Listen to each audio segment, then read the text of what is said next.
Throughout your career, and you've talked a lot about the different companies and industries you worked in, they've all been traditionally quite male dominated sectors. I'd love to hear your opinions on, what can be done to encourage more gender diversity, and whether that's from an internal standpoint, a hiring standpoint, across all the sectors you've worked in. Well, I think it's an intractable issue. And it's one that right from when I started, even at the law firms at that point, I mean, it was a 50-50 mix of genders. Articling at a law firm when I started at a law firm, but it wasn't a 50-50 mix when you got to the senior ranks. And certainly there wasn't as much diversity even within the genders at that time. And so the world has definitely changed since I first started practicing law. But I have to say it's been an issue, I think, that we speak about every single year, that you almost have a 50-50 mix at the beginning, whether it's in an energy company or whether it's in aviation.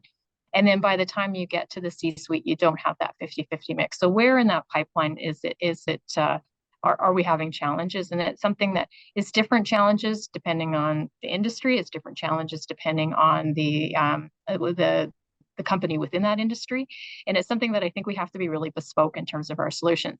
In an airline, I can tell you one of the things I'm most keen to do is make sure that we actually end up with a much more diverse flight deck. So we have a very diverse set of folks working in our cabin crew, and I'm very proud of the fact that we have so much diversity in our cabin crew. We actually have pretty reasonable diversity within our head office, but the two areas that I'm really keen to do something more bespoke to try and solve it would be flight deck and actually senior management. And I think the best way to do that is encourage more people at the front of the pipeline and then create the supports throughout the pipeline to make sure people are still there at end of career. I think you're right. I think that support is really key. Like you said, from that beginning, but right up to that mid-level management, because like you said, sometimes that's where you do see that greater divide and, where it starts to show.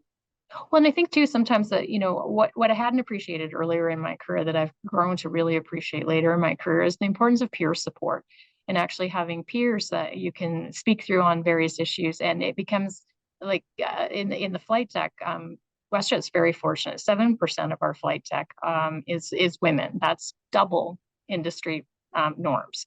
But we have a long way to go. But I can't tell you how excited I am when I arrive on an aircraft and I have both a woman in the left seat and in the right seat of the aircraft. And I think that kind of support will actually make sure that more young women come into the pilot space, and more young women will stay in the pilot space and have people they can talk to about the challenges that come with having a family, but also having a job that requires remote work. Thank you.